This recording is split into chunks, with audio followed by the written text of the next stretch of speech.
Ladies and gentlemen, we welcome all of you to the forum this evening, this Monday evening. We want you all to note one new addition in our midst. I don't know if any of you have looked around to see something different. The something different that I point out to you are 3 booths for translation into foreign languages, including Southern English, she said, my English. I may need a 4th booth up there for that. We do want to welcome you tonight, and we join together this evening to discuss a very, very important issue. It is an issue that provokes very strong passions, both for and against, but most importantly, it's an issue that the entirety of the Harvard community must come together and address. I know of no better place than to come together right here in the forum in the Kennedy School of Government to talk about this issue. In my many years of public life, I think that one of the greatest lessons that I tried to learn and hopefully learn is that civil discussion is the essence of our democracy.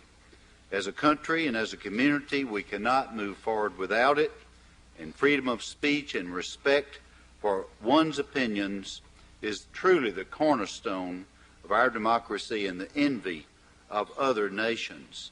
And I ask you to remember this principle of this lesson as we attempt to solve this very challenging issue that we will be discussing this evening. To moderate the event this evening, it is my pleasure to turn the podium over to Professor Lawrence Katz. He is the professor of economics at Harvard University, who has the great distinction of chairing the Harvard Committee on Employment and Contracting Policy. Professor Katz. Thank you. Come in here. Get out of your way.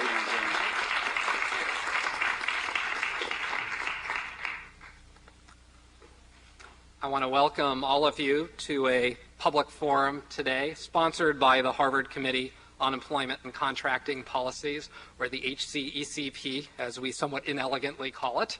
And I'm going to start by giving some brief introductory remarks about the background data that we released today that each of you have on your seat.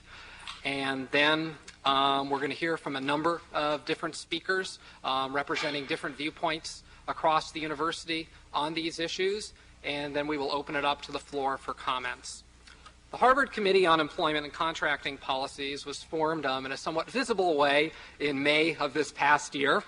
It was formed with the goals to examine issues relating to the economic welfare and opportunities of lower-paid employees at Harvard, and it's a broad mission that includes both those employees who are direct employees of Harvard as well as other individuals who work on campus, that is, the employees of contractors, sometimes called outsourced workers at Harvard. The committee is specifically charged with considering and making recommendations about 2 issues. First is the principles and policies that should guide the university's employment practices with regard to lower paid members of the workforce, and specifically to think about the possibility of whether a uniform minimum wage of some type should be applicable in the university setting. And the second is to think about the related issues concerning outsourcing or contracting out and what principles should guide that. The committee, most of the members who are up here today, is a quite broad committee. There are 19 members consisting of 10 faculty, 4 students elected by student governments, 3 unionized Harvard employees representing major unions affected by these issues, and 2 senior administrators. So it's a very broad committee. We are in the midst of educating ourselves about the actual empirical situation of low-paid workers at Harvard, clearly an important first step to understanding this issue. And we're also studying, to the extent possible, what is known about the possible economic consequences of alternative policies and what has actually happened at Harvard, as well as the economic and normative considerations that should be taken into account in considering employment and contracting policies. To this end, devoted considerable effort to outreach. We have a website that's been up and running. We pay attention to everybody's comments. We have heard from a wide range of speakers representing different viewpoints across the university, from university administrators who manage the relevant groups of workers who make decisions about contracting, from contractors themselves who employ workers on campus, from workers both who are Harvard employees and who are the employees of contractors. We have heard from students from different groups representing different views, and from the union representatives, as well as from the Living Wage Campaign and the Workers' Center at Harvard. We've also been involved in very serious efforts to collect, factual data, empirical evidence, quantitative information on the situation of low-paid workers at Harvard.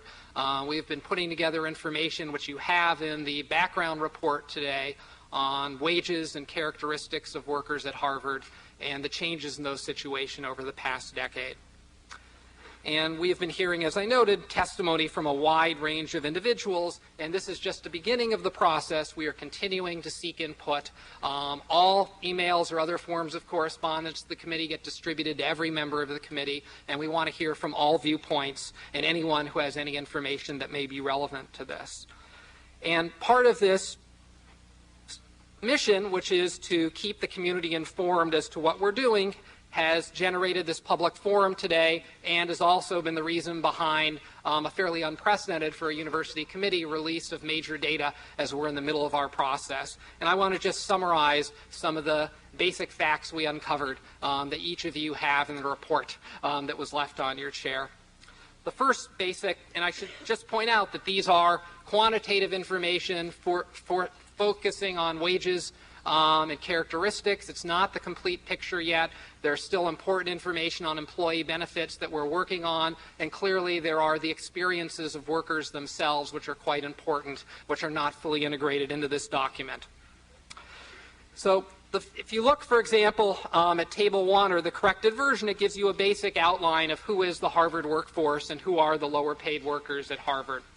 Harvard employs 14,352 workers directly. It typically has another 1,000 to 1,500 casual workers at any point of time. Of those, 424 of the regular employees for which there are good data actually earn a wage as of March of this year that was below the level of 1068, which is currently the living wage for contractors and city employees of the city of Cambridge, and has been presented as a living wage by the Harvard Living Wage Campaign. If one looks at who those workers are, they're basically in four groups. They're largely in service and trade. They're custodians, they're dining service workers, they're security and museum guards or parking attendants, and they're also, there were in some small number in clerical technical positions. All of the non-casual workers at Harvard who are lower paid are represented by unions, different unions for each one of these groups we have just mentioned. And there have actually been a couple of collective bargaining agreements that have gone in place since March of this year. One with the Harvard Union of Clerical and Technical Workers, which represents over 4,000 clerical and technical workers at Harvard, which actually raised the minimum wage for that group above the 1068 level. So there are actually no people in that group left below that. And another agreement affecting dining service workers from the hotel employees, restaurant employees, International Union Local 26, which did increase starting wages and has reduced the number but has not eliminated. There are actually two groups there, those that work in the houses, in board operations, and the faculty club, all of whom are paid above the 1068 per hour level, and a group in retail operations of whom starting wages are still below that level. In addition to Harvard's regular employees, in the lower paid workforce, Harvard also employs a wide range of contractors who do work on campus, who employ people who work on campus. And research we have done and that was previously done by the Mills Committee indicates that essentially all the lower paid workers potentially close to 1068 an hour are in the same areas. They're in custodial services, they're in dining services, they're in security and parking, and a small number in landscaping. And the table also shows you that currently Harvard employs a little over 900 employees from contractors in these areas, and a substantial number of them, 579 by our estimates of a survey of contractors done this September and October, were earning wages below 1068 an hour. Again, most of these wages are collectively bargained, but unlike the Harvard regular employees, where 100% of them are collectively bargained, there's some variation across the groups. For the custodians, almost everyone is unionized. In fact, it's the same union that represents Harvard's own employees and the employees of almost all the contractors, the Service Employees International Union, Local 254. For dining service workers, the majority are unionized by the same union as Harvard has and have a similar contract, but there's a substantial number that are non-union. And in the case of security guards and parking attendants, all of the contractors are non-union, unlike the Harvard workers who are unionized. So those are the sort of basic facts for recently today, as current as we can get. If one looks over time, which is shown to you in Table 2, there have been some changes in the low-wage workforce at Harvard. Wages on average have fallen a little bit for lower-paid workers at Harvard over the last 7 years. And I should note our data starts 7 years ago because that's when the computerized personnel records at Harvard start, not because 1994 is some fundamentally important date. That's because that's all we can look at with our lens. And what we see there is there's actually been an increase from about 170 to 424 workers who earn below $10.68 an hour from 94 to 2001. And as the number is increased by this amount, the characteristics have also changed. Today, low-wage workers at Harvard are more likely to be Hispanic than they were in the past, more likely to be recent immigrants, more likely to have less than a high school education than they were 7 to 10 years ago. The characteristics of the employees of contractors on campus in these areas are quite similar. We don't know time trends for the wages and characteristics of the contractors. We just have this recent survey. The one thing that has struck us in looking at it, while on average the wages of low-paid service workers at Harvard have fallen over the last 7 years, there seem to be some differences in the situations of different groups. Harvard has somewhat different policies, different unions representing workers, and the three major groups have had somewhat different experiences. Those are custodians, dining service workers, and security guards or parking workers. In the first case of custodians, the feature here is that essentially all of the contractors that Harvard's been operating with are unionized, and workers are represented by the same union that represents Harvard's custodians, as I said, SEIU Local 254.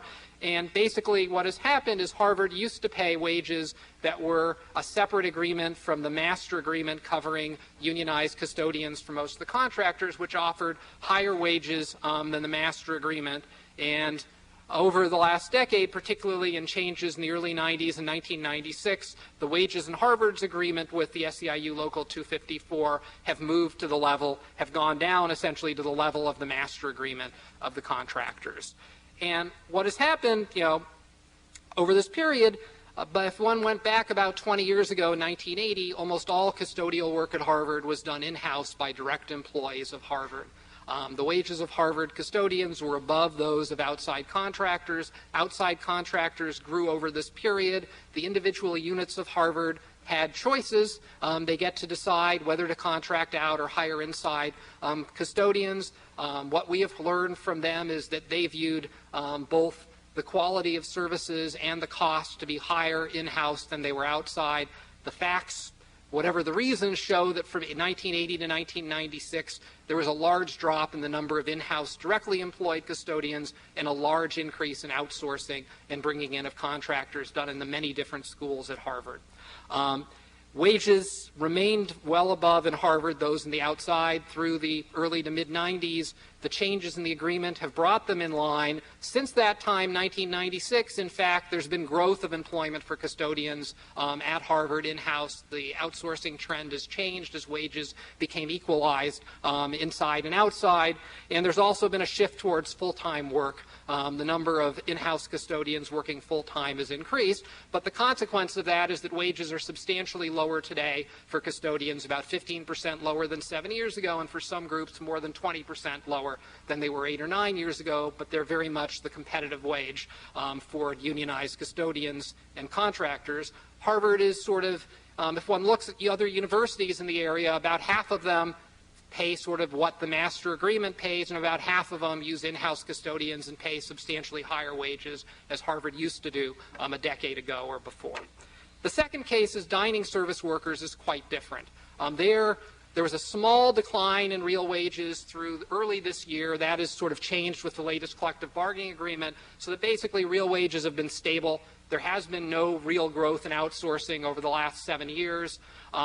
Very few of the Harvard employees earn less than $10.68 an hour. There seems in the future there are increases put in place in the Harvard agreement that will be moving up. It seems a more stable situation. One of the major contractors pays equivalent wages to some of the highest paid Harvard employees. There are a couple of work sites on campus where there is one non-union contractor that pays substantially below, and there are some in retail operations earning below. But for the most part, wages have not declined, and outsourcing has not grown very much among dining workers. And a third, somewhat different case is that of the security guards. Here, Harvard, almost 100% had an in-house security unit system.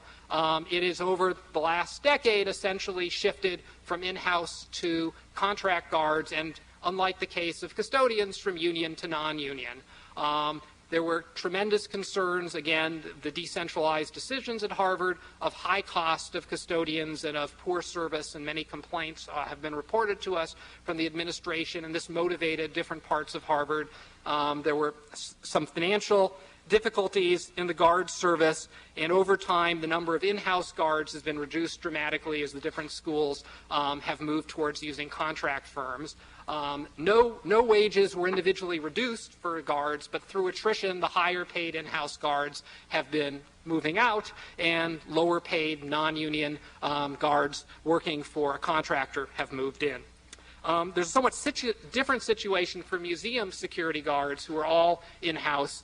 There's actually been an expansion in the number, but their wages are similar in the same contract as the other security guards. They're represented by a separate union, the Harvard Union of Security, Museum, Parking, HUSPGMU. I'm sure I'll get it wrong if I say the whole thing.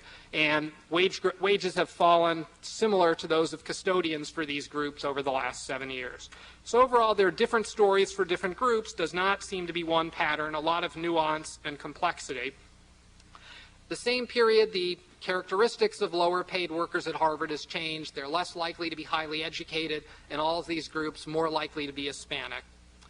The committee is also putting together information on benefits. Of course, this isn't a full story just looking at wages. There have been increases in education programs, the Bridges to Learning program at Harvard recently, some changes in health benefits we're looking into. And importantly, we've also heard the stories and accounts of workers and of managers and conflicting interests that often see. And there seemed to be some dissonance between the stated policies, both of Harvard and contractors that work on campus, and the actual reported experiences, at least to us, of some workers, and that's something we're taking very seriously. The committee, this is really just an initial summary of the data. We are continuing our work. We want to hear from everybody. The next stage is really deliberating on the information and the testimony we've heard to think about the policy issues. We'll be thinking of several major issues. One, the question of the extent to which the university should have university-wide policies. We've seen very decentralized, different policies here affecting wage setting for lower paid workers, whether there should be a uniform minimum wage of some type, how that should affect contract workers versus in-house workers, what principles should guide the contracting decisions. Some changes have been made there since the Mills Committee report.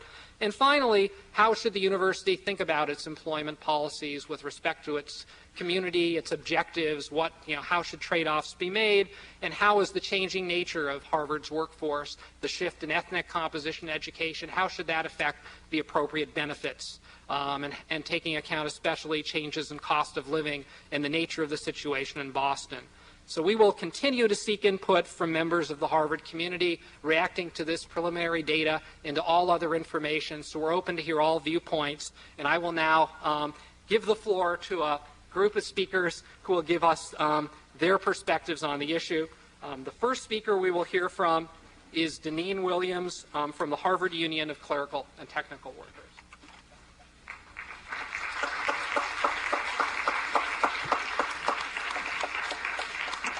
Hi, my name is Deneen. I've been at the university for about 15 years. I was a secretary in the School of Public Health and I'm currently the treasurer of the union, and I'm really, really happy to be here tonight and to have the opportunity to have this forum and to speak at this forum.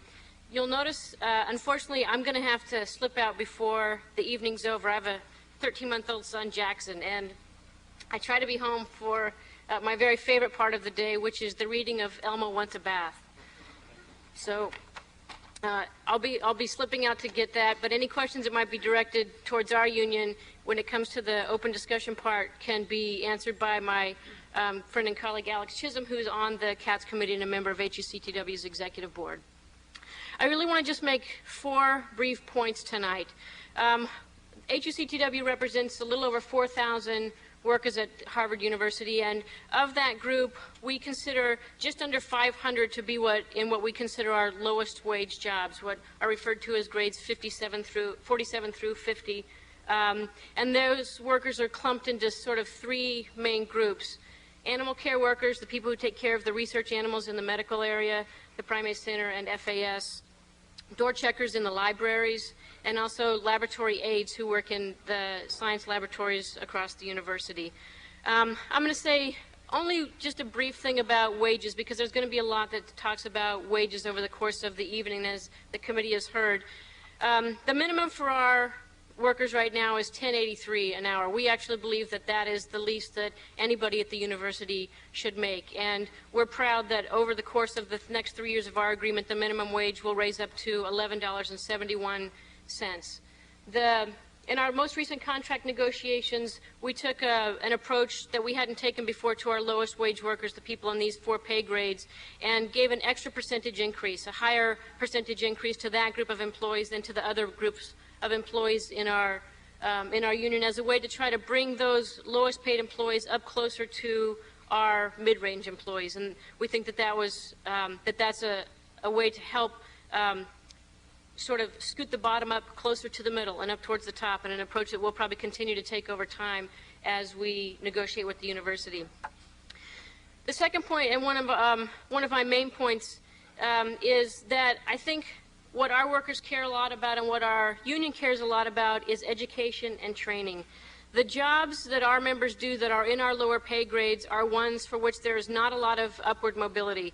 It's hard work, it's physical work, it's work for which there is a lot of on-the-job training, but not a lot of skills which are easily transferable to jobs that are connected to them in the higher ranges. For example, our people who work in animal care have a tremendous interaction with research assistants, but it's impossible to move from animal care into research assistant jobs if you don't have a science degree from a 4-year college, and sometimes beyond that. Virtually nobody in those jobs has a 4-year college degree. Many of the people in those jobs haven't finished high school yet, and so it's not possible to move from animal care up into the related field, the field which they're attached to, which is laboratory research.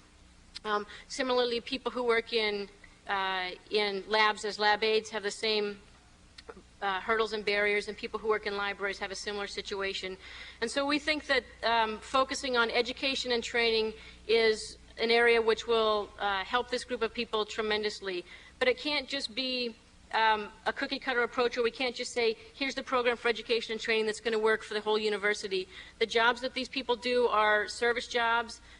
They're not tremendously flexible, so we need to create training which is flexible and which is also creative.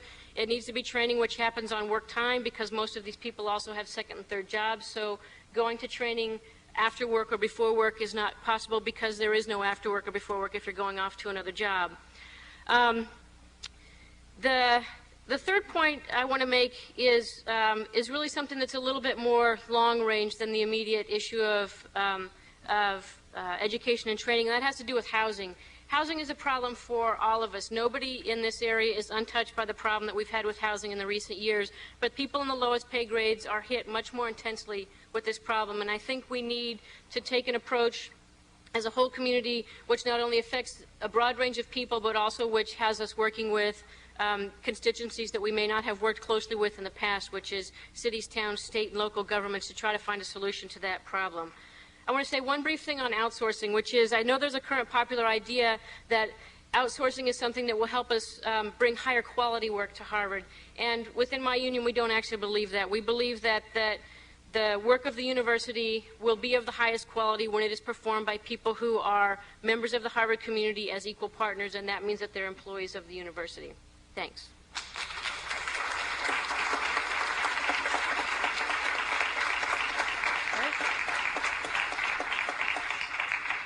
Our next speaker is Tom Voughton, who's the Associate Vice President for Facilities and Environmental Services at Harvard.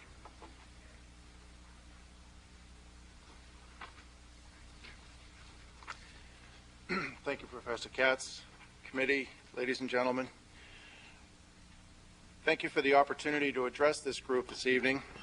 My name is Tom Voughton, and as Professor Katz said, I am the Associate Vice President for Facilities and Environmental Services, also known as University Operations Services. The Harvard Custodial Group is one of the units within University Operations. During the past month, I've spoken with the committee twice to present detailed information and to respond to questions about how custodial services works within Harvard's decentralized system of facilities management. In the few minutes that I have available tonight, I would simply like to not attempt to recap all of that information, much of which is in the report. What I would like to do is highlight what I believe are two essential principles that I hope the committee will take into account in its deliberations and its subsequent recommendations to President Summers. The first of these is about competition.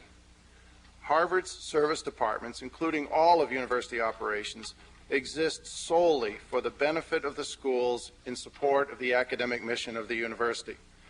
Unlike many colleges, Harvard's service departments function as business enterprises within the university. Our costs are entirely recovered through fees for the services we provide, and all of our units must be self-supporting. Our custodial operation receives no subsidies from the university or from the schools. We are also in competition with outside providers of these services. The schools may choose which service provider they will use to maintain their buildings. This means that we not only need to recover our costs for payroll, benefits, materials, and so on, we also need to do that with rates that are no higher than those of outside competitors. We also need to provide the best possible value to the schools in other ways, including quality, efficiency, and responsiveness. Now, you might think that as a service provider facing intense competition, that I would prefer policies that might restrict outsourcing. But let me be very clear about this. I believe very strongly that fair competition is good for both Harvard and for our employees, and I do not propose that we do anything that would artificially restrict the natural forces that shape the way services are provided at Harvard. Now, let me explain why.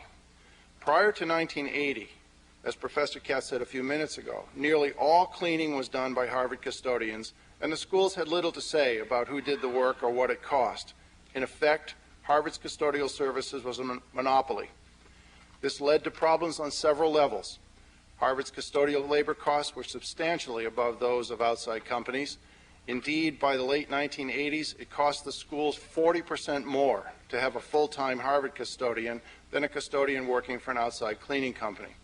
Worse, the schools were increasingly unhappy with the quality of the service being provided by Harvard's custodians, and by contracting out this work, the schools discovered that they could have their buildings cleaner, also at a substantially lower cost. Thus began a downward spiral through the 1980s and the early 1990s that led to the loss of hundreds of full-time Harvard jobs, some of which were offset by no-benefit part-time positions and others through outside contracting. By 1995, it was clear that Harvard's custodial services was faced with two choices: either shut down completely or fix the situation. We chose the latter, and in an effort to respond to the competitive environment in two ways. First, the entire enterprise, from myself right on through the frontline custodians, took the growth of contracting as a wake-up call to improve quality and performance. Second, in 1996, Harvard and the Service Employees International Union negotiated a new labor agreement that jointly recognized the need for Harvard's custodial services to achieve a competitive cost structure in comparison with other SEIU represented contractors. The results of these changes have taken several years to unfold, but they are nothing short of a dramatic turnaround that has literally saved Harvard custodial services and hundreds of jobs from extinction. In particular, the quality of service measured by independent audits show that Harvard's custodial services are equal to or better than those of outside cleaning companies. The trend toward outside contracting has been reversed.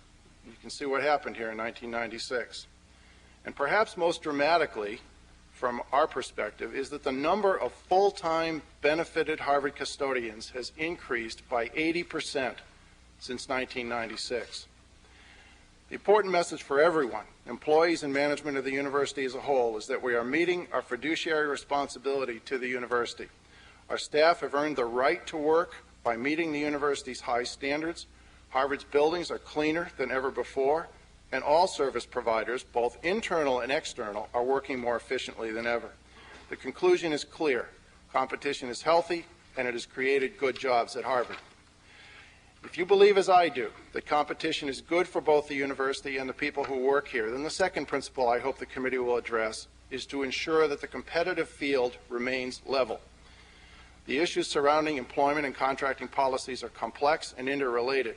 Changes in current practices should be looked at carefully to ensure that we do not encounter the law of unintended consequences. To the extent that any employment or contracting standards, minimum wages, or other regulatory conditions are being considered for recommendation to President Summers, it is essential that they be applied uniformly to both internal and external service providers. We must be careful not to once again unbalance the economic scale that has been achieved or the gains will have been lost. Our goal is simply to provide a capable, dedicated workforce, and I implore the committee to take these factors into account in your final deliberations and recommendations. Thank you very much for this opportunity to express my opinion.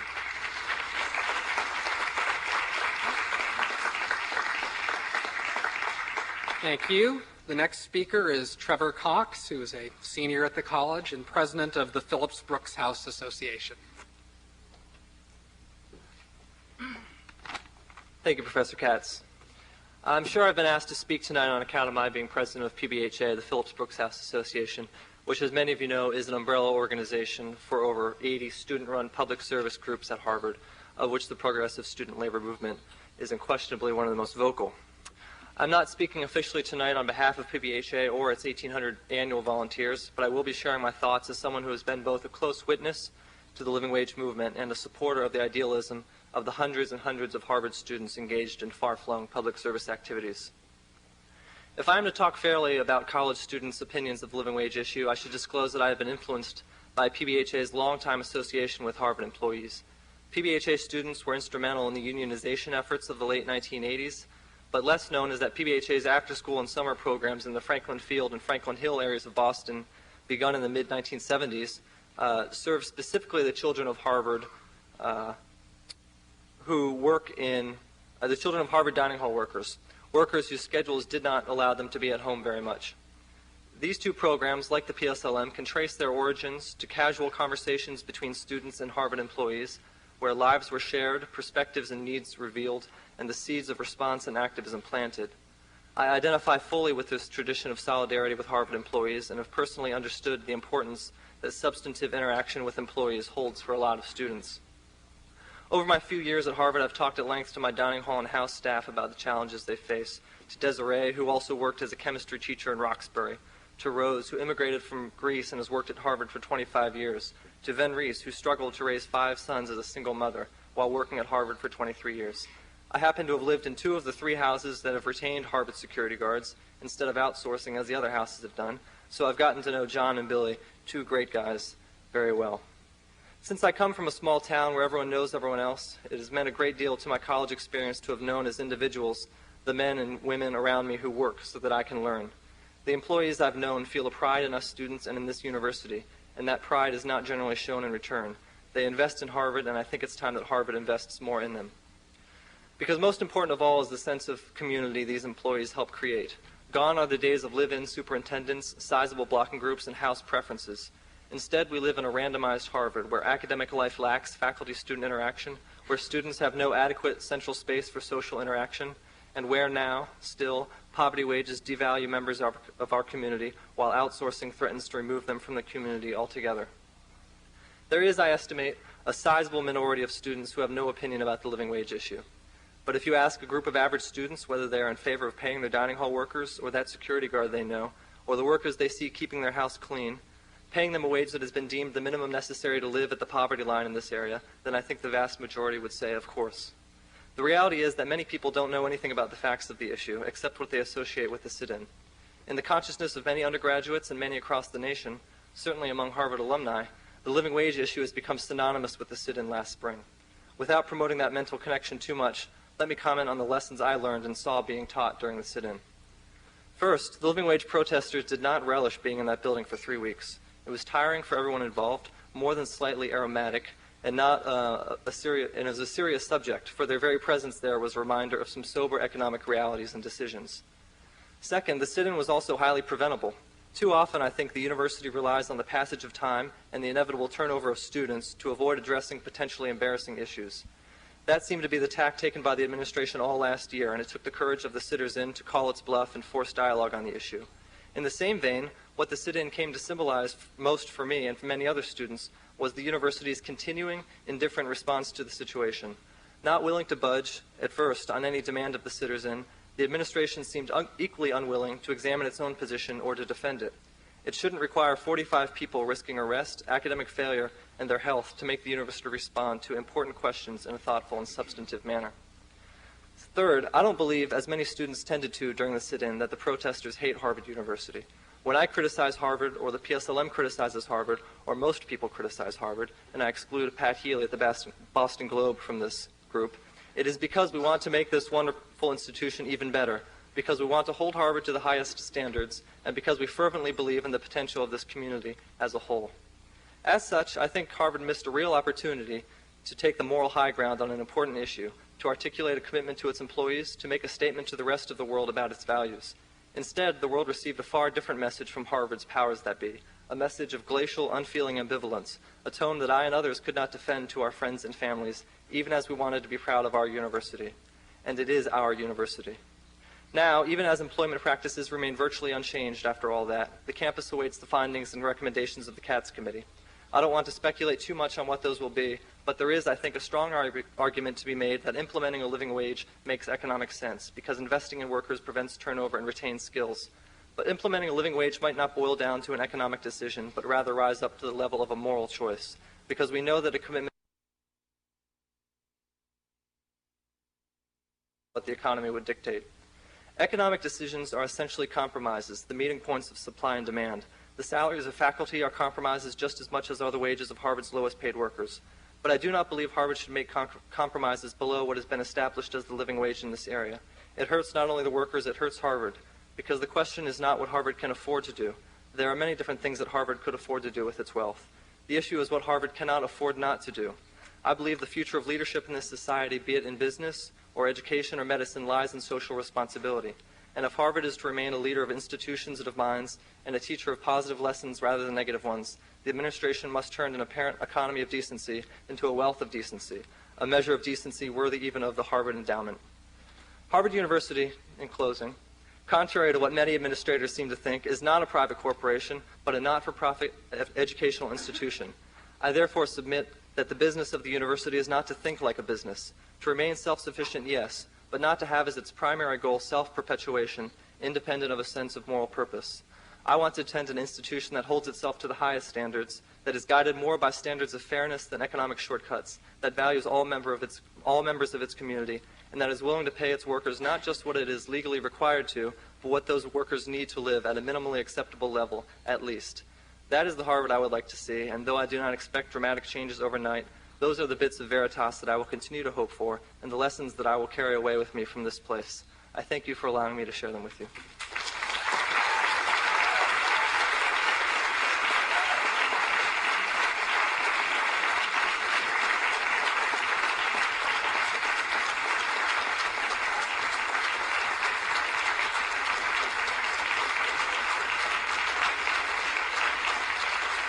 Okay.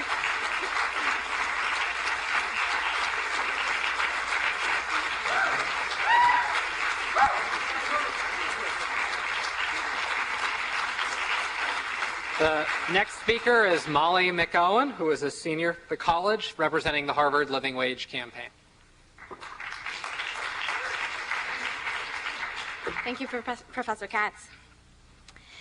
The data that have just been released by the Presidential Advisory Committee demonstrate beyond question that labor conditions at Harvard University are bad and getting worse. I've talked with workers on this campus over the course of 3 years. I've studied the university's history with unionization, and I've witnessed some of the ways which the administration deals with the current labor issues on this campus. But these data, they paint a picture of working conditions at Harvard that are even worse than I expected. The committee data indicate that real wages have fallen over the past 7 years throughout the service sector. Take the custodial sector. In real terms, 80% of the custodial workforce earned more than $10 an hour in 1994. And today, 80% of those workers earn less than $10 an hour. Or in the security sector. In real terms, 58% of Harvard security guards earned more than $14 an hour in 1994. And in 2001, 58% of those guards earned less than $10 an hour, and none earns more than $14. On a quantitative basis, the Katz Committee data construct a striking illustration of deteriorating and exploitative conditions on this campus. But there's something missing from these data, and that's a clear depiction of what it's like to live and work under these declining conditions. When I say that many Harvard service employees earn poverty-level wages, very few of us can really imagine what that's like. The wages that Harvard service workers earn do not translate into buying store-brand food. They translate into eating in soup kitchens. Harvard employees who work 2 or 3 jobs, who work 16 hours a day, don't do so by choice. They do so by necessity, not to get ahead, but just to scrape by. The context for these declining wages is also conspicuously absent from the committee data. And by context, I refer to the cost of living in the Cambridge and Boston area. The fact that custodial wages fell 16% over the last 8 years is abominable. But the fact that those wages fell 16% while statewide housing prices raised by 233% over the last 2 decades is catastrophic. It's an explicit charge of the Katz Committee to consider the cost of living in the Boston area. We should see this side of the story side by side with data on wages, benefits, and demographics. And there's something else that is missing from this data, and that's the discussion of why Harvard's workplace is deteriorating. Is it a mere coincidence that a massive move to outsource custodial workers occurred simultaneously with their decreasing wages? Is it a coincidence that during the same period the security guards union was busted and 80% of their jobs given to non-unionized outsourced security firms? Is it a coincidence that at the same time, Harvard contracted out the business school dining services and instituted a 2-tier wage system for the remaining directly employed dining service workers? These events are not coincidences, but indications of Harvard's systematic practice of bad faith and exploitation. All of these decisions were made by the same central administration in the same period, and they reflect a coherent effort on the part of this university to destroy unions and working conditions in the service sector. The labor conditions revealed by this data were deliberately created through Harvard's strategic use of outsourcing, part-time work, reclassification, and attacks on service sector unions. Consider that even under the spotlight of last spring's sit-in, the university still attempted to reclassify some 100 dining service workers as retail employees. And had the sit-in not prevented that scheme from going through, those 100 workers would have kept their exact same jobs, but been paid $2 less for their work because of a semantic difference in their titles. This is an example of how Harvard has knowingly degraded service positions at the university. It's what lies behind the falling wages, it's what lies behind the busted unions, and it must be addressed alongside these data. There's a vision that the Living Wage Campaign shares today with Harvard's dining hall and janitorial unions. A vision for ameliorating the indignity that's evidenced in the data that Professor Katz has just explained. It's fourfold, and it's designed to address the current difficulties of our Harvard workers as well as the more systemic culture of bad faith that's eating away at our community. First, Harvard must implement a living wage and benefits for all Harvard workers, whether directly employed or hired through outside firms. Second, Harvard must place a ban on outsourcing in the service sector and bring all service work back in-house. Third, Harvard must adopt a card check neutrality agreement. This is a pledge taken by an employer to honor a worker's right to organize. And fourth, Harvard must create more opportunities for full-time work. Part-time positions, like outsourcing, cannot be used as a tool to lower wages and reduce benefits. The data released today call clearly for these changes and for a strict implementation process, but the committee must also recommend long-term, formal structures through which our community can continue to be involved in these questions of labor policy, to formally check an administration that has proven itself to be untrustworthy. These are changes that the committee's data calls out for, and they're changes that must characterize a thorough and judicious committee process. We hope that the committee, the administration, and the corporation will join us in saying that it's time for Harvard to stop making jobs that people must escape from and start making jobs that people can live with. Thank you.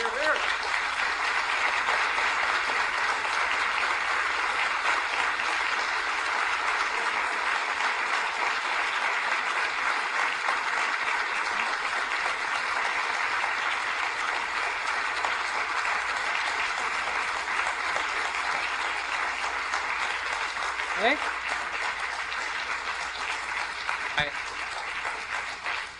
I just want to say one thing I neglected to say before about the document that handed out that the last speaker reminded me of. That is, all the wage figures presented in the document you have are real wages. They're adjusted for changes in the local cost of living in Boston. Most of the change in the local cost of living in Boston is cost of housing, and almost entirely the reason real wages have fallen is because of the rapid rise of the cost of housing. But that's actually, all those numbers do reflect that.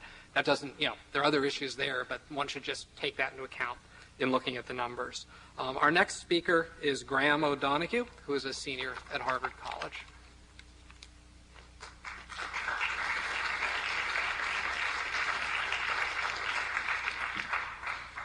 Good evening. Professor Katz, ladies and gentlemen of the committee, thank you for the opportunity to speak tonight. I am here to represent the views of those undergraduates who oppose the implementation of a specific floor for the wage rates of Harvard employees. The question of a uniform wage floor, or living wage, as its advocates have dubbed it, has engendered a strong reaction among the undergraduate population.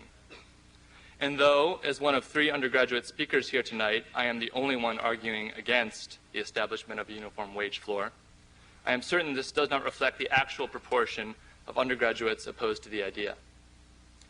In addition to opposing the living wages policy, many students are disappointed by the inflammatory rhetoric and tactics that the PSLM activists have used to cloud the issue. The Living Wage Campaign, which is the body in charge of PSLM activism respecting a uniform wage floor, has attempted to infuse the debate with direct emotional appeals that have little relevance. By labeling Harvard's wage structure a quote-unquote poverty wage policy, or even by the use of the term living wage itself, the PSLM has attempted to frame the dialogue over this issue in a manner that many students do not feel accurately reflects the facts. While this rhetoric can be useful in staging demonstrations, it has convinced very few Harvard undergraduates that there is either wisdom or necessity in implementing a uniform wage floor. There are 2 distinct lines of reasoning on which we can approach the living wage debate. There's a question of efficacy, which asks whether a uniform wage floor will achieve the goals its advocates set out to obtain.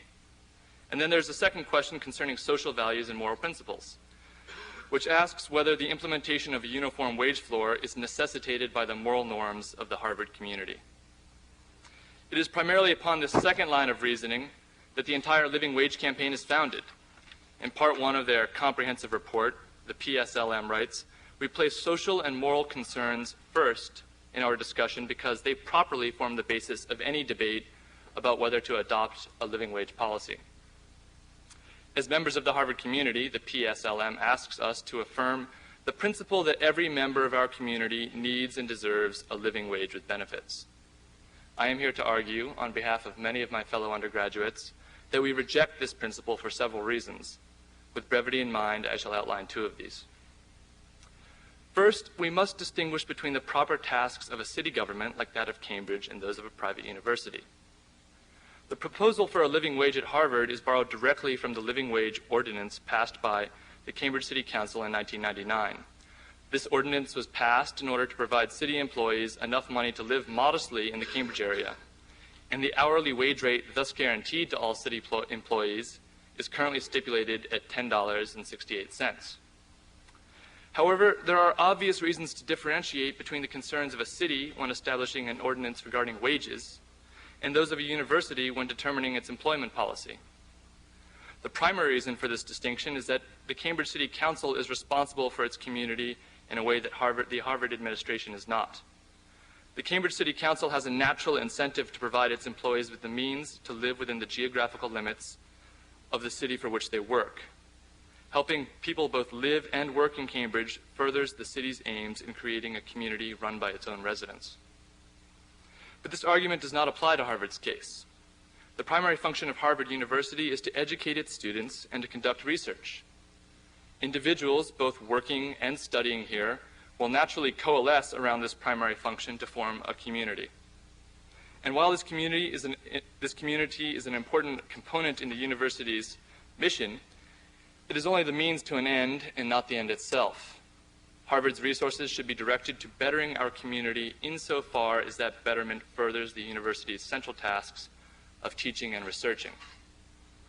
Money that is spent to meet the requirements of a uniform minimum wage specified by the Cambridge City Council is money that cannot be spent to subsidize tuition at the college or to fund research in our graduate schools.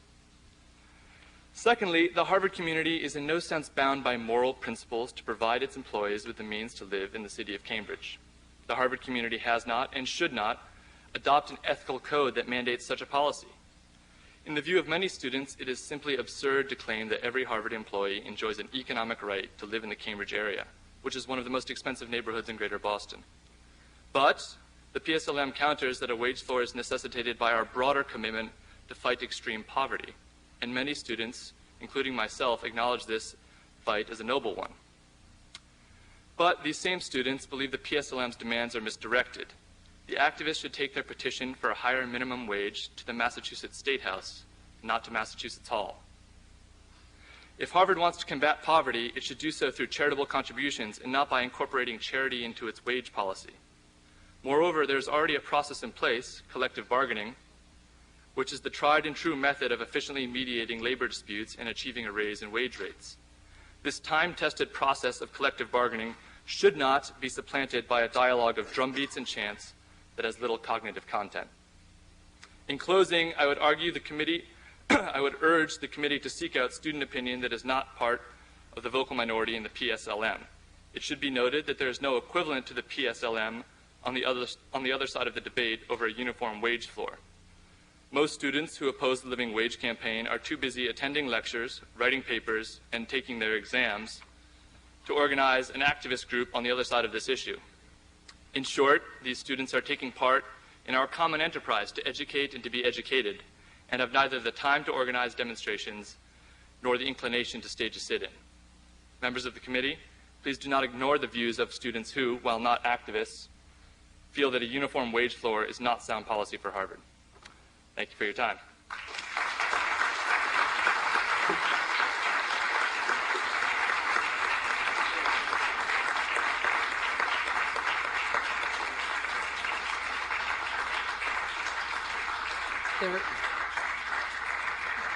There are others who were invited to speak. If you're not sitting in the front, I hope you'll forward, or I guess come on up. Our next speaker is Minsu, I'm sure I'll get it wrong, Longiaro, who is a graduate student at Harvard in the law school and represents the Harvard Worker Center.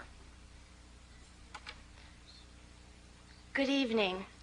I've been a member of the Harvard community for almost 7 years now, 4 years as an undergraduate and 3 as a law student. Maybe this doesn't say a whole lot about my Harvard education, But in thinking about the issue of a living wage at Harvard, I'm reminded of a song by Mr. Rogers. It goes like this, and I promise I'll spare you the singing. Who are the people in your neighborhood? They're the people that you meet when you're walking down the street. They're the people that you meet each day. Who are the people that I meet each day when I'm at Harvard? To be sure, some of them are students and professors, but they're also janitors, dining hall workers, clerical workers, and security guards, mailmen, groundskeepers, childcare workers, and bookshelvers, painters, carpet cleaners, maintenance workers, and plumbers. They are part of our neighborhood here at Harvard, too. We are neighbors. And when I talk to my neighbors, to janitors, dining hall workers, security guards, and others, to see how it's going, to learn more about life here in our neighborhood, this is what I hear.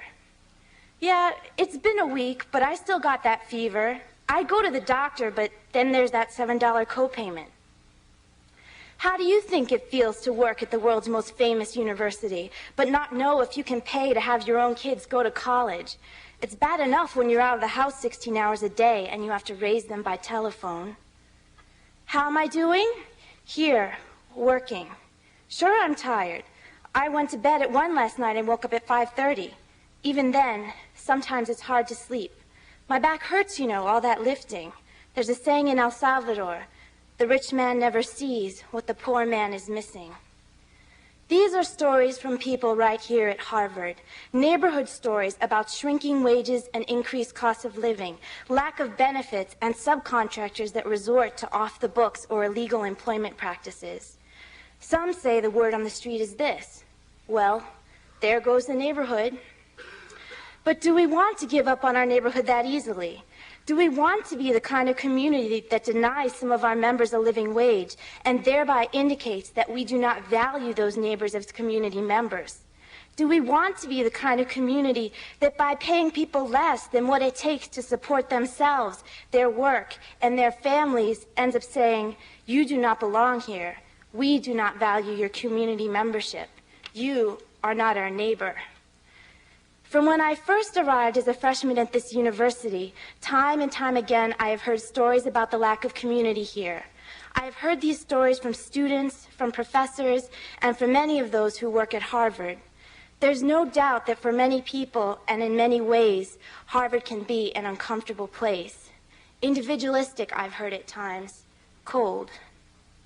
It's time that as neighbors and members of the Harvard community, we begin to take steps towards supporting and valuing each and every one of our community members. It is time that we put the neighbor back in our neighborhood. At the most basic level, this means providing a living wage and benefits to all those who do their work here, so that each of our neighbors can afford the cost of living and be able to maintain their membership in this community. Beyond this, it involves the hard but hopeful work of constructing an affirmative vision of what community could look like here at Harvard, not a collection of individuals or the coexistence of isolated groups, but a community. As we listen to the statements of other Harvard community members this evening, I would ask you to think about the visions of community that they are putting forward and how these relations relate to what you value most in community life. To conclude, there's a quote by Antoine de Saint-Exupéry which goes like this: "A rock pile ceases to be a rock pile the moment a single man contemplates it, bearing within him the image of a cathedral." Well, as someone who walks by Memorial Hall every day, I know that Harvard certainly has its share of cathedrals. In contemplating the rock pile of possibilities presented by this debate, I'd suggest that the more modest but no less important task that stands before us today is trying to figure out how the pile of rocks which we have used to construct cathedrals can also be used to build, piece by piece, a house, a home, and a community that values the dignity and hard work of all its members. Thank you.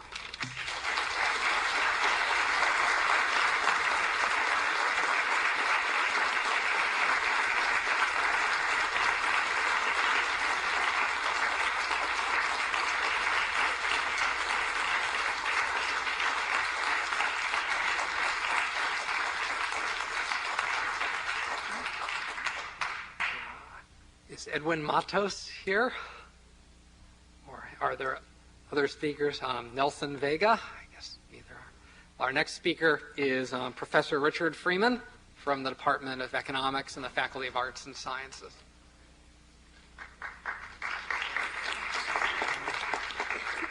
Yeah, I thought I was being asked as an employee or as a worker here, and then Professor Dunlop said to me, under no possible way could a professor be called a worker. So I'm speaking as a professor. The last time Harvard had a serious problem with a minimum wage was in December 1929. I'm going to read to you Harvard's response to that wage. This is taken from Irving Bernstein's book, The Lean Years, A History of the American Worker. In December 1929, Massachusetts ordered Harvard to pay its female building cleaners the state minimum wage of 37 cents per hour. The university was paying 35 cents at the time. Having ignored the law for the previous 8 years, Harvard responded by firing some of the cleaning women and replacing them with men whose wages, I don't know how Massachusetts ever wrote this law, were not covered by the law, and shifting others to dormitory chambermaid jobs, which were also not covered by the law. Students and alumni protested and raised enough money to cover the back pay owed to the women for the 8 years that they'd worked, being paid less. But as far as I could tell from this history, some historian can look more in depth, they never got their jobs back. And I'm very happy that today this is not the discussion at Harvard, that the response to the student living wage demands is for a committee that's looking as rationally as it can at the evidence. I think there are some lessons from the earlier historical experience, which touches very closely with what Tom said about you have to have, if you're going to go for a minimum wage, you have to cover all the conceivable workers who are going to do that work. So the subcontractors have to be covered the same as the internal custodial people. Anything less than that would lead somewhere at Harvard, if not this year, next year, or 2 or 3 years from now, to the university to shift to the cheaper workforce, as they did then. So whatever the committee does, I think it has to cover the subcontractors as well as the other people. I think there should be competition that subcontractors and the university can compete equally, but that's a separate issue. In thinking about the Harvard living wage, first question I asked, I was sitting in England all of last year, so I missed all the excitement and the smells that were emanating, as somebody said, from the hall. It was, can Harvard afford this, or is this going to break the bank at Harvard? No one has yet, and in the report I didn't see any particular figures, Larry didn't present. Is this a 50 cent an hour, $1 an hour, but whatever it is, there is no doubt that this great university with its huge endowment can afford to pay. Indeed, my sense would be there are various alumni who might not be giving their contributions to this university if it refuses to pay a wage. So I think the economics here are a bit complicated, but certainly they can afford to do this. The other issue one always worries about as an economist is the extent to which economic principles or the market dictates what they should be paying. Well, I kept thinking, I know markets don't dictate a single rate of pay, and a collective bargaining contract can do a particular rate of pay, but of course many collective bargaining contracts have different wages for different employers. And I started thinking, if there are people here who believe that the market dictates that Harvard not go above whatever this living wage thing is, you think about the prices of books you pay on the internet. One of the big surprises to economists, myself included, thought, well, if there are prices of the exact same commodity on the internet, you would see very little dispersion of those prices. The market, if it ever should dictate one price, it should be books on the internet. You look, you will see there have now been at least 3 studies of this. There is a significant dispersion of prices across bookstores on the internet, including the delivery price. Markets put some bounds. You're not going to be able to charge for a book that I wrote $100. But, $10, maybe someone will buy it and read it.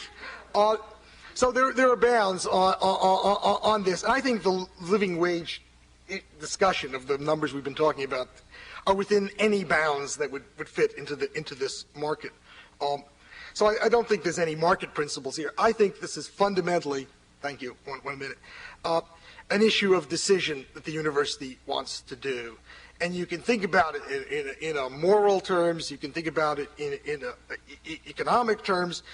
Harvard can decide to be a relatively higher paying person in this market to help relatively lower wage workers, or can decide it's going to get by with the cheapest thing it conceivably can do. I mean, our country, as you probably all know, has had rising inequality. The 20% fall of the pay of the Harvard custodians that Larry laid out is just about the fall of lower wage workers in our country. And many for-profit employers have chosen to go down the route of, if I can get them cheaper, I will do that.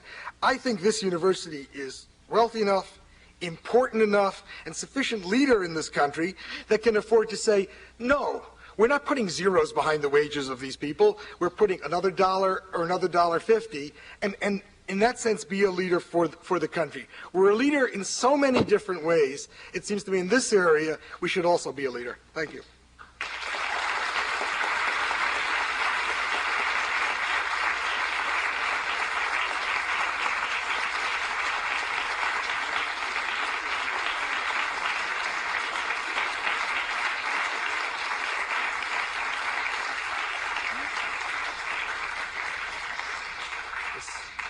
Professor Russell Muirhead here. Thank you. From the Government Department. Thank you. I would like to join those who this evening have advocated an inclusive university community. I do think that employment practices in the university are necessarily connected to a larger conception of what the university is, and that in deciding on one set of employment practices or another, we have, internal to that decision, to also decide whether we'll embrace an exclusive or inclusive understanding of the university community. On one view, the exclusive view, the university is fundamentally for students and scholars. It requires, of course, that others be around to do the work that needs to be done. But on this exclusive view, those others are not part of the essence of the community. If the messes somehow could be cleaned automatically, well, that might be preferable. And these others should be paid only what the market requires in order to free up resources, however few, for the sake of those teachers and students. That's a tough-minded view of the university community. In some lean times and tough times, perhaps it's an appropriate one. But other times, and I think these times, permit a more enlarged view, which is why I would like to join those who recommend an inclusive conception of this university, one that holds that the central purposes of it, teaching and learning, scholarship and research, can include all those who render those purposes possible. This sort of inclusion, I think, can be represented in a number of ways. Some of those ways symbolic, library cards, language lessons. Some of those ways expensive and profound, wages and benefits. The important thing, I think, is that inclusion points to a kind of reciprocity, a more profound sort of reciprocity, than free markets normally exhibit. On this view, the university should not pretend to be an essentially strategic institution that takes all it can while giving as little as it can get away with. That posture risks a demoralizing effect on workers and also, I think, poses risks for even the central missions of teaching and research. The lecture hall, the lab, are not essentially places of exchange. They're not to be understood as places where students pick up a valuable credential while professors butter their bread. Rather, they're places where students and teachers relate to each other in a common mission. I think it's fair to describe that mission as growing in wisdom. This requires suspending the strategic orientation that is so necessary in many parts of life, at least in moments. And the suspension of that, I think, is more likely to happen if teaching and research take place in a community that exemplifies values of decency, fairness, and generosity. That's why I hope that our employment practices at Harvard will recognize a central but important fact, which is this: the work that makes Harvard possible makes workers part of Harvard. Thank you.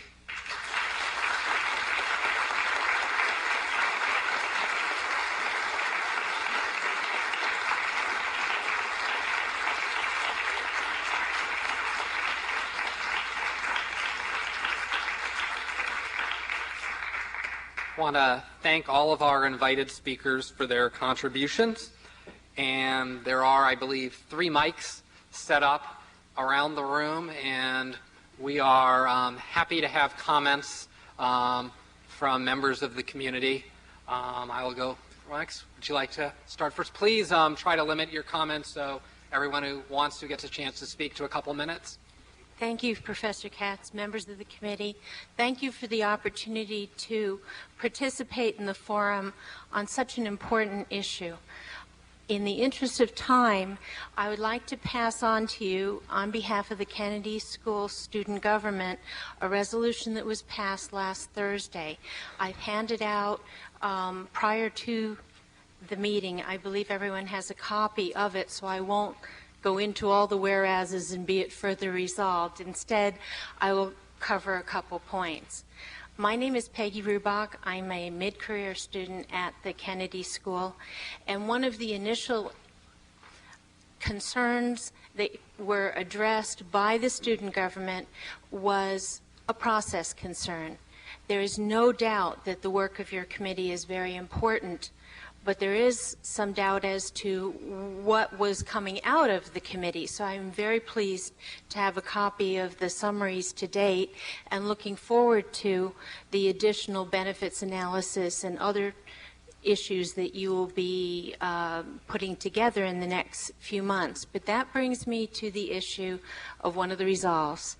We would ask that this committee, when it makes its recommendation to President Summers, ask that there be a comment period, especially since some of the information will not be available until December. That there be 30 days, whatever you determine to be reasonable, so that people could ask for the background information and make really salient comments to the fine work that your committee has done. The second is an opportunity and an offer to use the talents, and I'm speaking without permission from some of the talent sitting on your committee and within the schools of the medical school, the Kennedy School. We have a wealth of talent, both student and faculty, and these issues go much deeper, as you heard from some of the people before, than just a living wage. You heard mention of benefits, of health care, of housing, especially with the land that Harvard has acquired.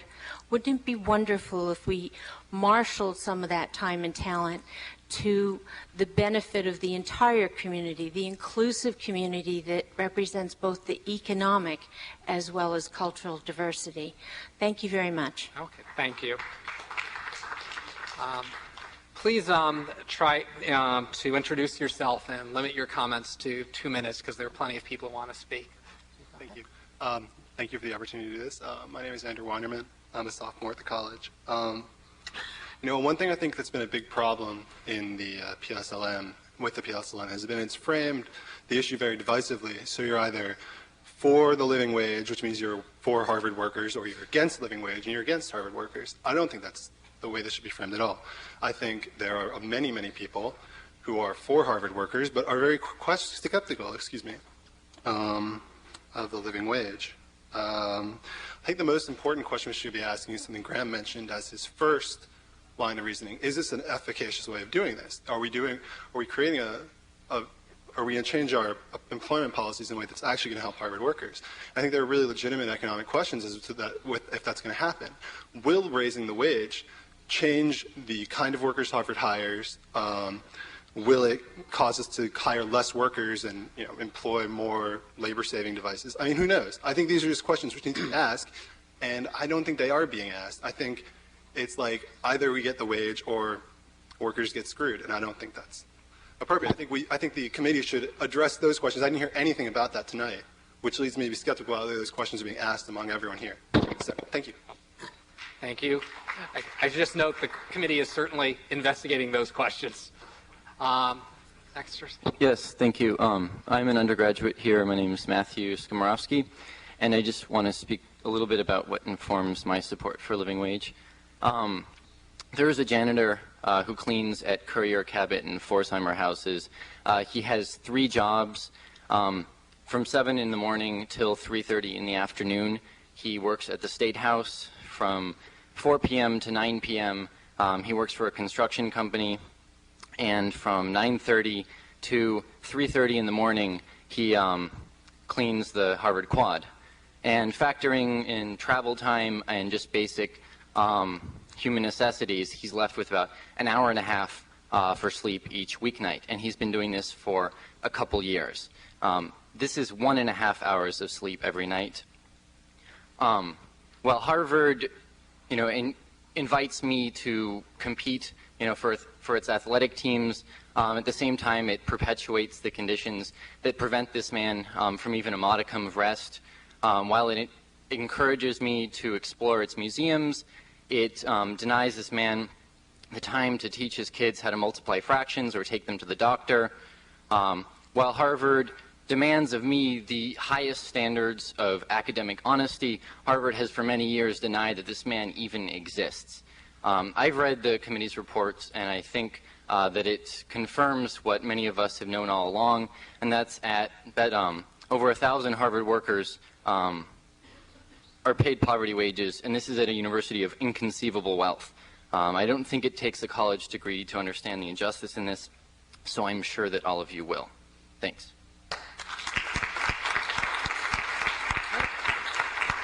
Next speaker. My name is Tal Ben Shahar. I was an undergraduate here. I'm a graduate student now. I and other Harvard students oppose the living wage campaign on moral and practical grounds. And we feel that our concerns are not being heard. Professor of Economics Caroline M. Hawksby, writing about her decision to resign from the HCECP, says, quote, "I'm ashamed to admit that my university does not currently have an atmosphere that fosters the free exchange of ideas on this topic. Judging by the PSLM's past actions, their violation of property rights and disregard of democratic process, I believe her. Also, the almost unified voice that I heard this evening doesn't alleviate my concern about the alleged objectivity of this committee. We have articles that we wrote and which we handed out. We will also hand them out after, and we would like to have a real free exchange of ideas. Thank you. I'm Howard Hyatt. I'm a professor of medicine at the Harvard Medical School. I have, over many years, taught students at the medical school, students at the School of Public Health, and most recently undergraduates, about the healthcare system in the United States. One point that appears to astonish many students is that the United States is alone among industrialized countries in not offering health insurance to all of its citizens.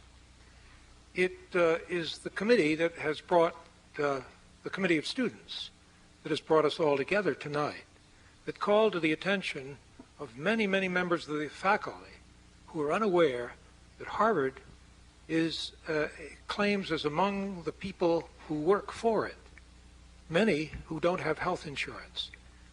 Professor Katz said that you're just now wrestling with the benefits issue. I hope that whatever emerges includes a stipulation that Harvard must leave that position. It must offer health insurance, health benefits to all of its employees. Thank you. Okay.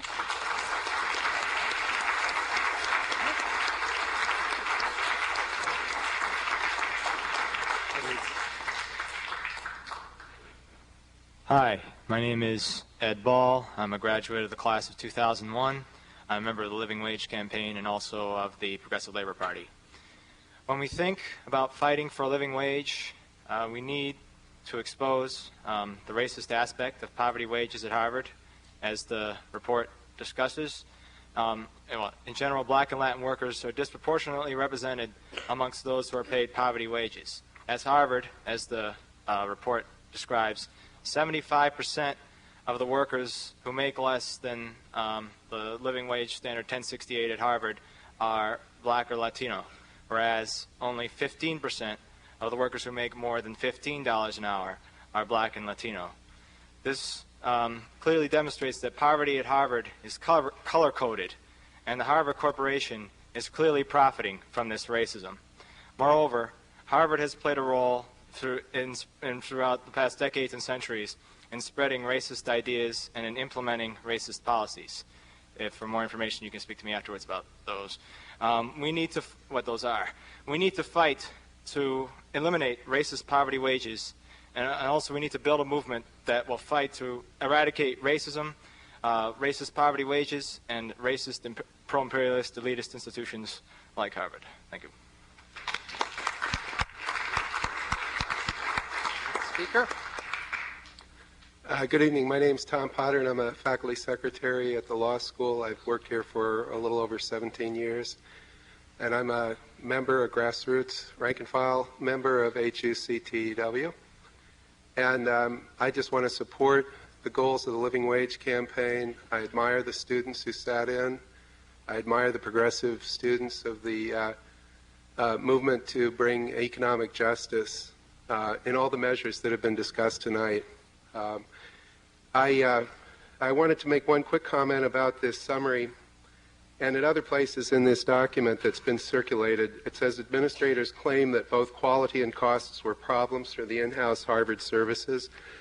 I think that's just basically part of the race to the bottom thinking of the 70s and 80s, and it's just a prejudicial remark as far as I'm concerned.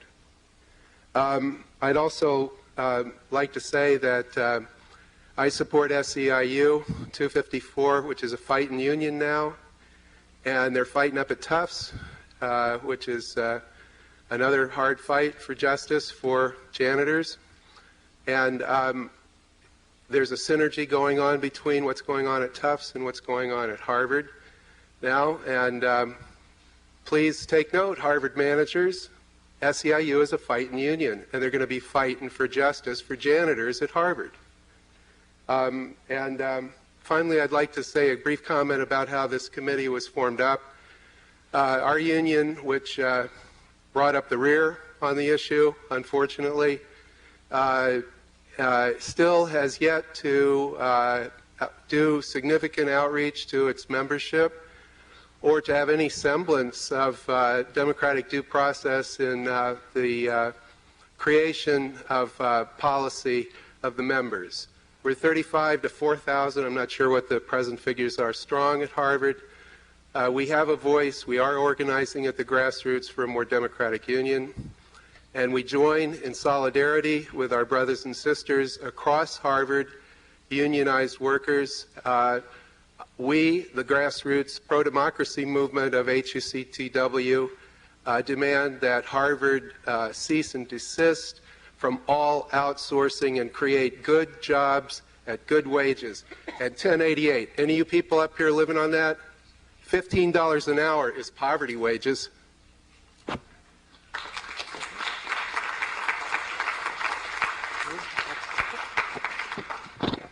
Hi, my name is Maddie Elfenbein. I'm a sophomore at the college, and first of all, I want to thank the committee for having this forum. It's great to be asked my opinion as a student on this subject. I think this is a really great opportunity for us all to finally get to say what we think.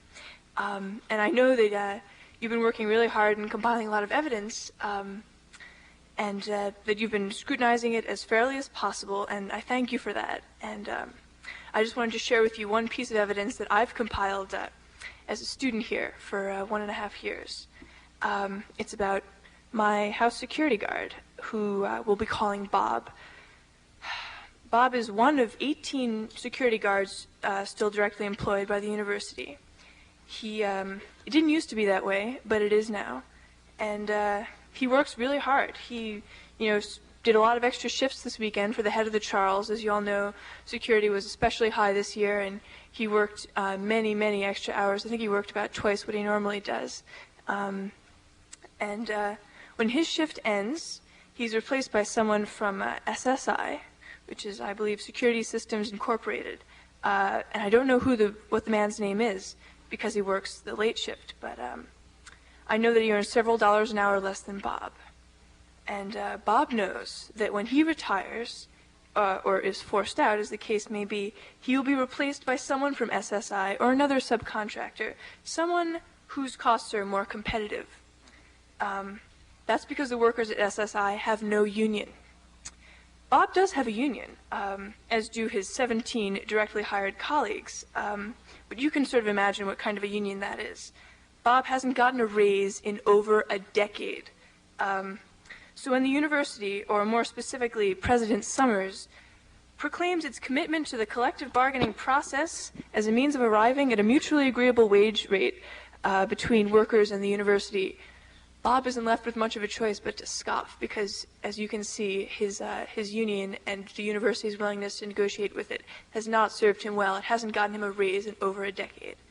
And I have to say that when I hear a story like that, I've got to say that that sounds like bad faith to me. That it's bad faith for Harvard to actively depress wages by seeking competition from non-unionized subcontractors, and to claim at the same time that it relies on the collective bargaining process to set fair wages.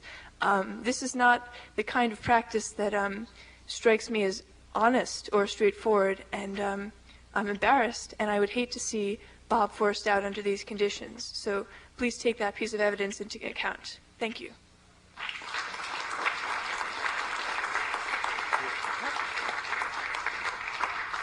Hi, my name is Oren Weinrib. I'm alumnus of the college, class of 96.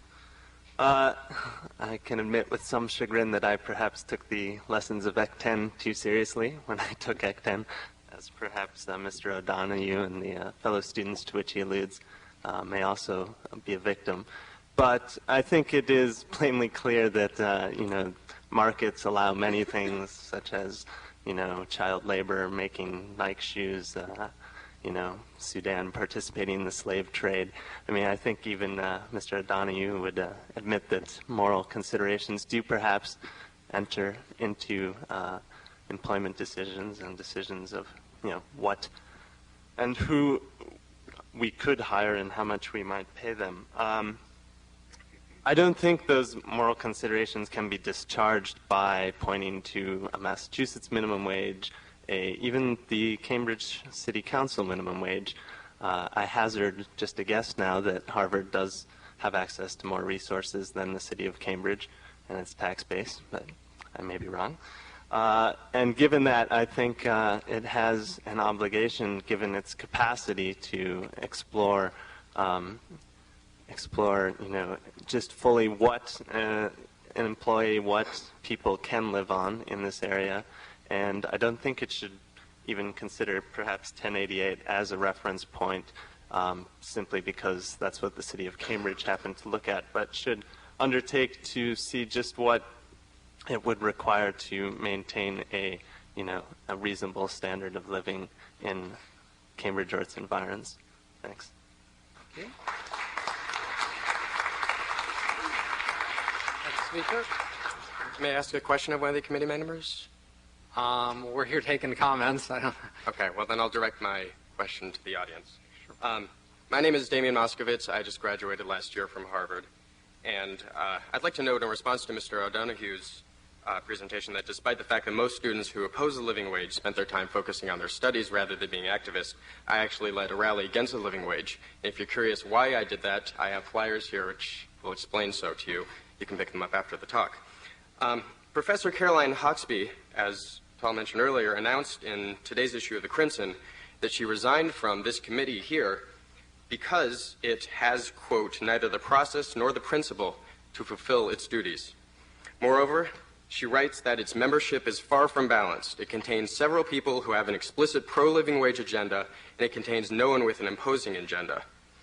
In addition, she writes that apart from hearing from administrators and contractors who have presented institutional information, it has heard exclusively from groups lobbying for the living wage. The Living Wage Campaign, the Workers' Center, a Workers' Forum, and all 4 unions that represent Harvard's employees. The committee has not heard from one presenter who has made a positive case against the living wage. This is true in spite of the fact that a Harvard Crimson poll last year found that approximately half the students opposed the living wage sit-in, and about a third of the students opposed the living wage, quote-unquote living wage, altogether. And I was going to ask Mr. O'Donohue, but I guess I'll redirect this to the audience. Could you explain whether you agree with Mr. Hawksby that this is the way that the committee actually considered the issue in this unbiased manner? And if so, if the committee is charged with seeking the views of all members of the community, with considering all the facts, why has it failed to do so? If the people who support the living wage think that the truth is on their side, why are they afraid to hear arguments from the other side? Thanks. Thank you. I should just note that the committee has heard from many different viewpoints with many different views on the living wage. We would be happy to hear from all views on this subject, and will continue to do so. We've even distributed papers produced by the organization mentioned in Professor Hawksby's editorial that she said we haven't paid attention to. So I'll just note that we are completely open to all views. Our website is open. Anyone sends us something, it'll be distributed. If people want to speak to the committee, let us know. Good evening. My name is Mary Cloggis, and I'm an alumna of Harvard and Radcliffe, and class of 1972. So I have some comments with a historical perspective first. I would have to say I was very privileged to be on campus last spring to see the sit-in and to hear none of the speakers who spoke. In connection with that, I would have to say that protest at Harvard has evolved considerably since the protests of 1969 and 1970, which I saw firsthand. And secondly, then, I'd like to say that I've recently resolved another quandary why my son, who is now a junior here, was considering applications, and he said, "Why would you want me to go to Harvard? You've done nothing but complain about it for the 17 years of my life." So last week, I happened to hear on the radio a lecture by Professor Deborah Tannen of Georgetown University, who spoke about communication within families, and that's the subject of her most recent book. And I think perhaps Harvard needs to think about communication within its family, within its community. And very often, as was alluded to earlier, children react to their parents with comments of something that could be changed or improved, thinking that it's criticism. And as I think one of the speakers alluded to, they think protesters hate the university. And it's quite the contrary. It's only because we love and care about you that we tell you these things. And so that may, be amusing and, perhaps sound foolish, but it is really something to think about. And I'd like to compliment all the students who are here today and make another academic allusion. Since at my thesis I was criticized for not citing enough secondary sources. One of the other benefits of being a parent of a Harvard student is you get to come to all the parents' weekends. You get to visit your child and attend things like this when he's too busy to have dinner with you. On one of these visits, I had the great pleasure to hear a lecture by Professor Light, I believe of the School of Government, a statistician. And I have just finished his book, which is called Getting the Most Out of College.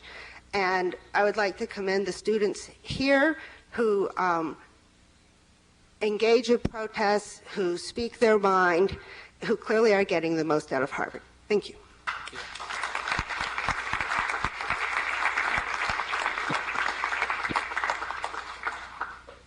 Hello, my name is Brad Epps. I'm a professor here at the college.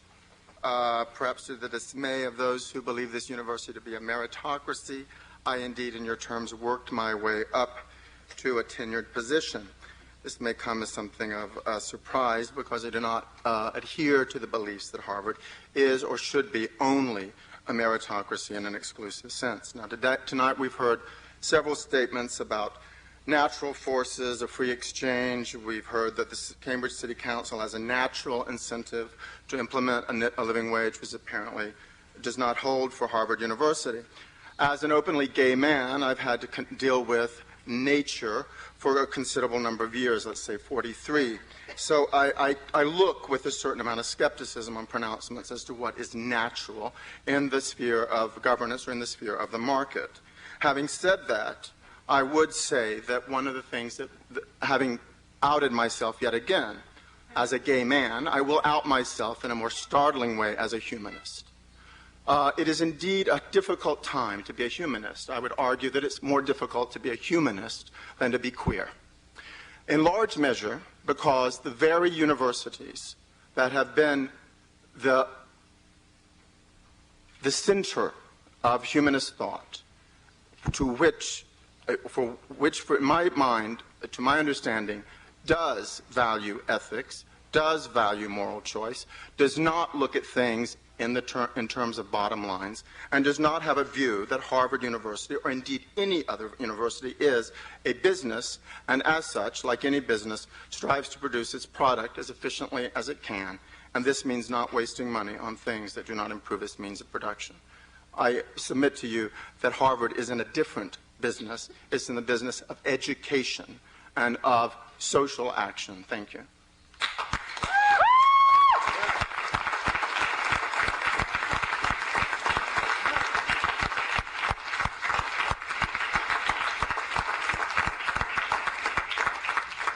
Hi, my name is Susie Flug, and I'm a senior at the college. I wanted to just comment on a few things that I've heard tonight, both about process and about principle.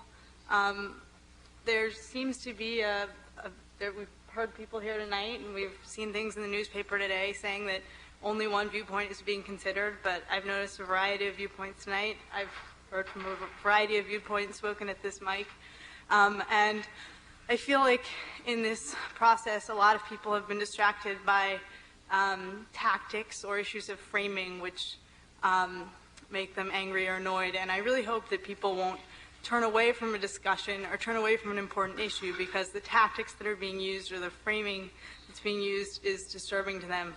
I would hope that, don't turn away from the discussion if you find the tactics are frustrating. Don't turn away from the discussion if you find that a group of people looking at this issue are coming to a different position than you would hope. That's what I would hope. And on principle, I did hear two viewpoints tonight. I heard, as Professor Epps was saying, a business view of what Harvard is and a community view of what Harvard is. One of the speakers tonight talked about the difference, as we've heard, between the city and the university goals, and that the university's goal is teaching and learning. And I think any undergrad here knows that we have a moral reasoning requirement, that a lot of what we've been taught here has to do with morals and has to do with being in a community. And I would really hate to go to a school that couldn't incorporate moral values and a sense of community into a larger process of learning. Other students tonight have referenced experiences with people who work here that make them feel frustrated or uncomfortable. Matthew spoke earlier of a janitor in the quad. I live in the quad. I've spoken with him. But I've also spoken with people who drive the shuttle from the quad, who work in my dining hall, and hearing about their lives, about times being homeless while working for Harvard, about third jobs on their days off, that's something that's been a part of my education, and I think that it can be, I don't have to see that. That can be changed, and I hope that that will be changed, and I hope that we don't have to separate Harvard as a business from Harvard as a community.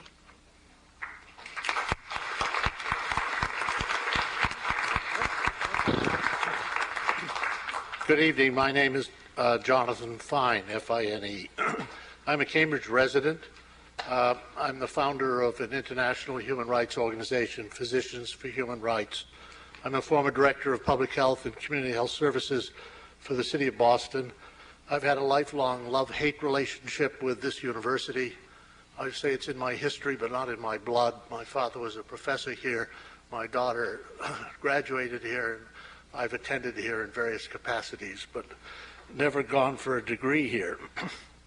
I have a question that may be answered subsequently, since it's not in the protocol for this evening.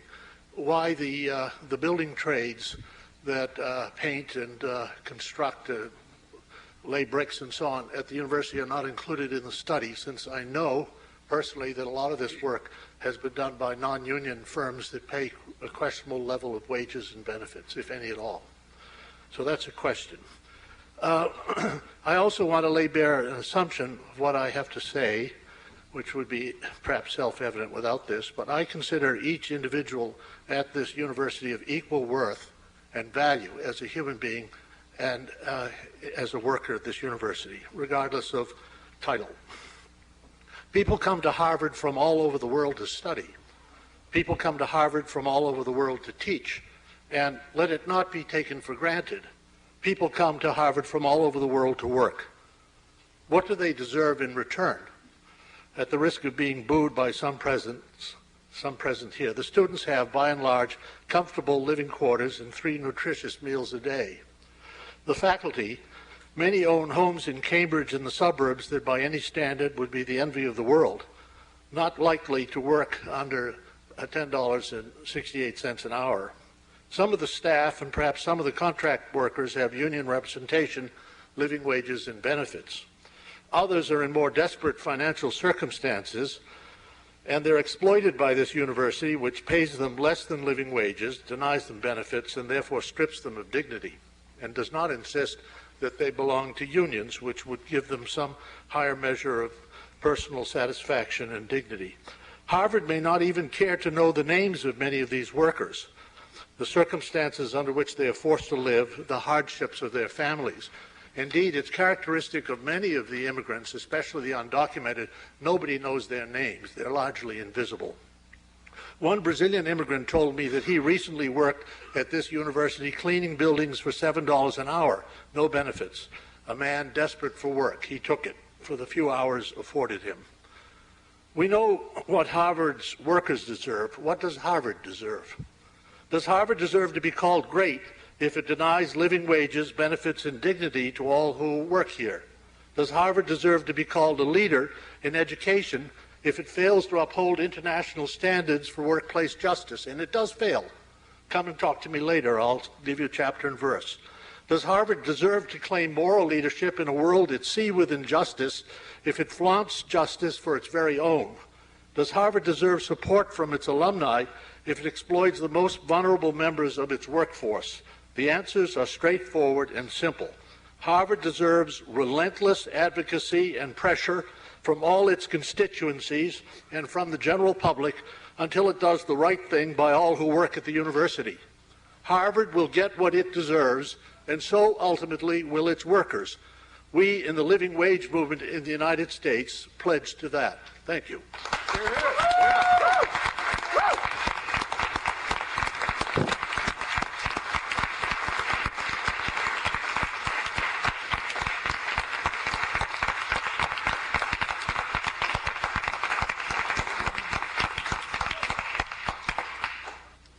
Hi, My name is Iris. I'm a junior at the college. And I know a janitor who works full-time at Leverett House in addition to a second job off campus. He works a total of 70 hours per week. He has had almost no time to spend with his first child, who is now 10 months old. When I went down to Leverett Basement in September to collect the boxes I had stored there over summer, I said hello and asked him how he was doing. In a room full of relaxed people beginning their year anew after a long summer, his face revealed an exhaustion few of us can understand. This man is not a unique case or even a very extreme case among workers at Harvard, but I want to share with you an incident that illustrates the irony of his relationship with this institution. Last winter, when I invited him to the first annual Worker Appreciation Day, he responded with great enthusiasm, but his smile quickly faded when he realized he could not attend because he would have to be at his second job on a Saturday. This was the only sign of appreciation for workers like him at this university, and he couldn't attend because he had to be at his second job to which he sacrifices his evenings and weekends so he can make ends meet for his family because Harvard won't pay him enough to let him live with dignity. Likewise, when I invited him to speak out about his working conditions at the Workers' Forum several weeks ago, the same scenario was repeated. This man works so much that he is not allowed to go to an event thanking him for his work, and he works so much that he cannot get away long enough to even testify to the inhumanity of his situation. And most importantly, his schedule is so dominated by work that he is forced to miss out on priceless time with his family, moments which no human being should have to miss. It is not ambition or greed that pushes him to work so hard. It is sheer necessity. He is working 70 hours a week with no relief in sight so that his family can continue to have food and shelter. Day after day, year after year, the toil of Harvard service workers goes unrecognized and unappreciated by this university. The backbone of this institution, the people who make this institution livable and usable, are treated by its leaders as if they do not matter. The experiences of other universities in Boston, all of which have far less money than Harvard, have shown us that the sustainability of a university does not require the degradation and deprivation of any of its workers. In fact, the experience of Harvard as recently as 10 years ago, back when all of its workers did make livable wages, has shown us this. It is time for Harvard to give long overdue respect to the people who make it work. And by respect, I mean a living wage, a wage that would allow them to live with dignity. Thank you.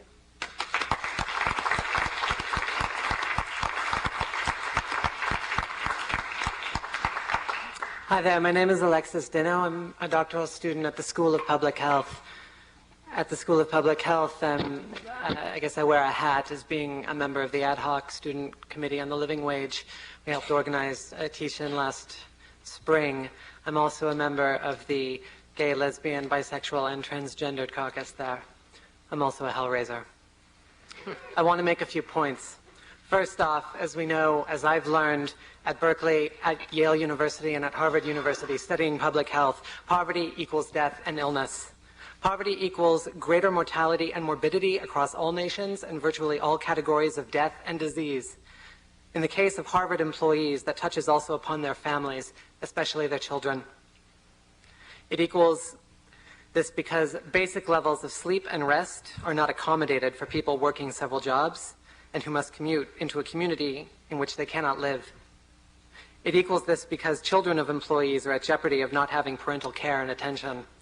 It equals this because poor Harvard employees are at risk of not being able to make healthy choices when money, level of education, or both are at stake. It equals this because the working poor can often only afford to live in the more violent and less safe neighborhoods. It equals lower self-esteem and lower optimism. This is just the briefest outline of a whole course on why poverty equals death and illness. Second, to be very explicit, there are working poor. The poor are not just people who have no jobs, who are not contributing to society. Third, Harvard's contracting, employment, and remunerative practices have created poverty conditions among its workers, directly and indirectly employed by the university. Fourth, and perhaps most important, Harvard should adopt a living wage for all of its employees because, 1, it is the wealthiest university in the wealthiest country in the world. 2, less than 1% of prime rate interest on the university's endowment would pay for it. It's $6,000 for every one of the individuals listed as being living below living wage on your statistics. 3, because the words, the highest attainable standards of health, is the fundamental right of every human being. It's written in 12 languages, and it's engraved on the marble siding of Harvard School of Public Health. A building inside workers who clean, serve us, and provide security cannot afford basic health care for themselves and for their families. Thank you.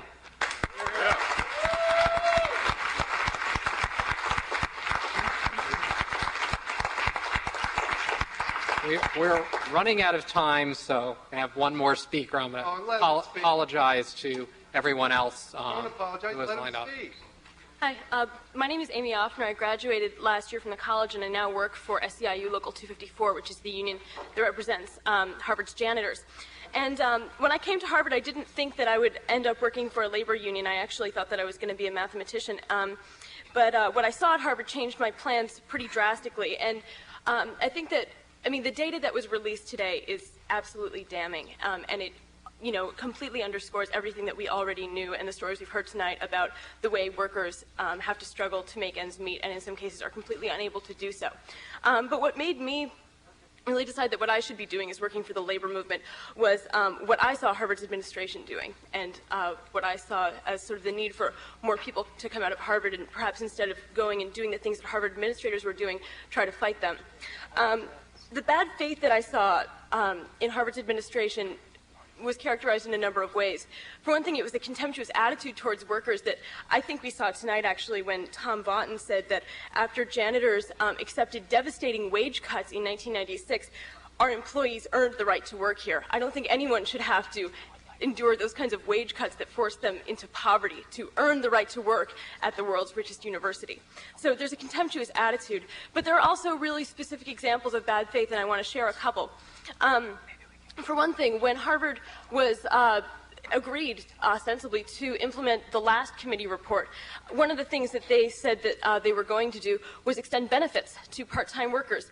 I was in a meeting last year with Polly Price, who was charged with implementing that, and at that point she admitted up front that they had done such a bad job in implementing that, I think they'd actually bent over backwards not to implement it, that only 19 workers at the whole university had actually gotten benefits through that report. And when I asked her why, how she could sort of justify what a terrible job she had done, she said not to worry because most of these workers who were not getting benefits through Harvard were so poor that they could qualify for Medicaid. That was the concern that she had. Another example of bad faith that I saw among Harvard's administration was their dealings with the guards union. I came to Harvard in time to see the tail end of Harvard busting the guards union. And they used some pretty classic union busting tactics. Once they had lost the battle and the guards had actually formed their union, it was, time to try something new. And so they did what every union busting employer does, and they said, well, you formed your union, but we're going to make sure you don't get a first contract. They dragged out contract negotiations for almost 4 years. And they used the threat of outsourcing in negotiations to extract really extraordinary concessions from guards, which is why security guards haven't gotten a raise since 1995. Once the guards got their contract, the university bought them all out over the summer while students were home, literally paying them to leave the university to be replaced by non-union security guards. And after all this, when the press came to ask Harvard what they had done, they turned around and with the coldest hypocrisy, they said that they respected the collective bargaining process and wasn't it good that they were able to settle this through collective bargaining. So I think that what the committee should recognize is that you have an important job. And when you do it, you should realize that you are dealing with an administration that does not care at all about the people whose lives it controls. It's an administration that has relentlessly and will continue to relentlessly use outsourcing as a weapon against workers and not a sort of nice tactic to improve productivity. It's an administration that has and will continue to use part-time work to take benefits away from workers and to reduce their wages. And it will, in any case, you can count on the bad faith of Harvard. That is what I saw at Harvard.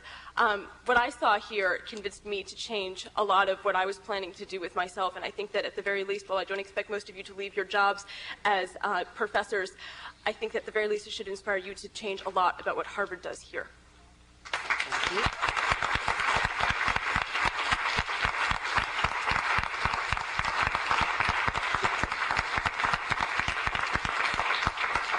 I want to thank everyone who attended today. We heard many very useful comments, I think, both for members of the community and for our committee to think about. It's 8 o'clock, which is the end of the time we have this area for. So I apologize to everyone who wanted to speak and didn't get a chance. Please feel free to communicate with us. Our website is www.hcecp.harvard.edu. We will have updates on our progress, and we are open to all comments and any also written materials you have. We will distribute to members and try to make information as available to the community as possible.